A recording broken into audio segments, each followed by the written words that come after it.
Boa tarde a todos. Está começando a última cobertura da 12ª edição da CJONU. Eu sou a Marina e eu convido você a acompanhar as últimas notícias da CJONU. Vamos lá? Boa tarde, estamos aqui com o diretor Murilo. Oi Marina, tudo bem? E a gente vai fazer algumas perguntas para ele. Murilo, qual que é a importância e como que a simulação contribui para a formação do aluno? Olha Marina, a simulação ela tem algumas intenções na formação do aluno, né? Então, a primeira e mais óbvia é colocar vocês numa situação de protagonismo, de que a escola seja entregue na mão de vocês e vocês assumam o papel de responsabilidade sobre a condução do ambiente e perceber como isso é difícil de fazer, mas ao mesmo tempo é importante para que o ambiente seja produtivo. Além disso, tem também a questão de colocar vocês para se aprofundar algum tema e perceber que quando a gente estuda a fundo, quando a gente se dedica a conhecer a fundo um tema, a gente consegue conhecer melhor e pensar melhor sobre as coisas. E toda vez que a gente faz isso, a gente melhora a nossa capacidade de pensamento crítico para qualquer outra coisa, porque a gente começa a perceber que só no conhecimento superficial não é suficiente para tomar boas decisões, então a gente começa a se exigir isso. Então a gente tem essas intenções com vocês aí na simulação. E para você, qual que é o momento mais marcante do evento? Assim, os debates são o coração do evento, né? Então, assim, o que está acontecendo na sala de aula é o coração do evento. Só que aí não é um momento, né? É o evento inteiro, assim, né?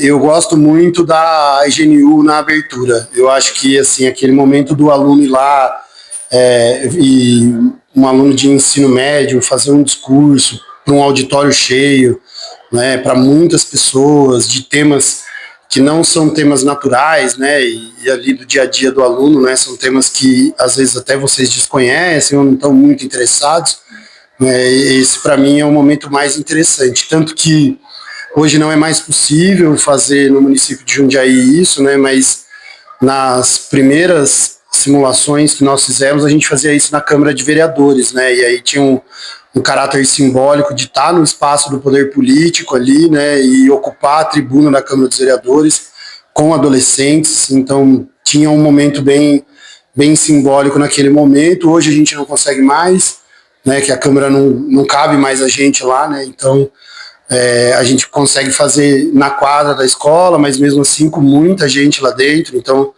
pelas minhas contas ali tinha umas 350 pessoas ali na quinta-feira de manhã, né? Então, ter coragem de falar para 300 pessoas não é simples, né? Então, é bastante desafiador. Eu acho que esse é um momento bem simbólico.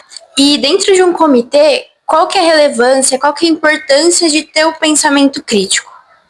É o único jeito de dar certo, né? Assim, pensamento crítico, né? Não é reclamar das coisas, né?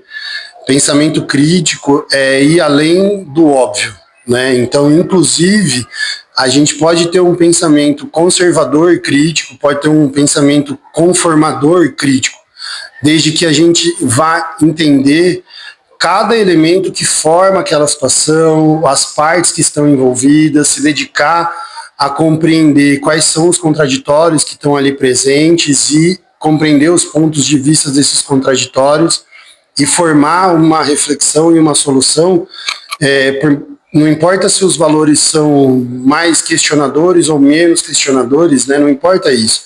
A ideia do pensamento crítico é que ele é um pensamento embasado, né, fundamentado, é isso que quer dizer pensamento crítico. Então, o único jeito de dar certo, de o trabalho funcionar, é quando os delegados estão trabalhando nessa lógica. Certo, muito obrigada, Murilo, pela disponibilidade, pelo tempo, e é isso. Muito obrigado a vocês. Boa tarde, a gente está aqui com os pais da secretária-geral, Maria Luísa. Eu gostaria de perguntar para os senhores qual que é a experiência de ter uma filha que está governando um evento desse tamanho na escola. Primeiramente é um prazer, né, que ela esteja representando tantos alunos e a gente ficou orgulhoso e a gente em casa percebe o trabalho que ela tem, a gente fica bem feliz porque ela se dedicou bastante e isso faz com que a gente cada vez mais incentive que ela exerça um bom papel dentro da CJ-ONU. Para vocês, qual que é a importância dessa simulação ao ver, tipo, decorrente desses anos que ela participou? Olha, o caminho que a Maria Luísa trilhou dentro da CJ-ONU fez com que ela tivesse um pouco de experiência para poder conduzir a CJ-ONU esse ano e espero que ela tenha correspondido, né? A gente vai ver o resultado aí no final, mas até aqui o que eu tenho visto é sucesso total e fico muito feliz por isso e obrigado ao diretor da escola, a quem organizou aí, né? Até a própria Rosângela que está junto e vocês, fazendo o papel de vocês bem feito, fazem com que ela atinja o objetivo que é entregar uma CJ-ONU bem organizada. Muito obrigada. Olá a todos! Agora seguimos com as notícias mais relevantes de cada comitê nessas últimas sessões. Começando pelo Comitê 1, os debates tiveram vários avanços, concluíram a sessão com sucesso, porém com alguns desvios do tema principal. Países como Estados Unidos, Itália e Rússia tiveram um destaque por se imporem na linha por linha, e dando uma notoriedade para a África, que apresenta uma irrelevância em relação ao Tratado, a Fórmula de Viena. Durante a sessão do Comitê 2, países demonstraram maior compromisso aos apátridas pelos seus discursos no stakeout. Quênia, Brasil, Estados Unidos, Etiópia, Reino Unido e África do Sul, Austrália e Mianmar ganharam esses destaques. No Comitê 3, em fase final, os delegados debateram o documento sobre a atuação das Big Techs. Os Estados Unidos ganham destaque por defender que as empresas Big Techs não devem ser classificadas como monopólio, enquanto a França contestava sobre essa afirmação. Enquanto isso, no Comitê 4 e 5, seguem debates harmoniosos com diversas opiniões tratadas de maneira diplomática para a resolução desses temas.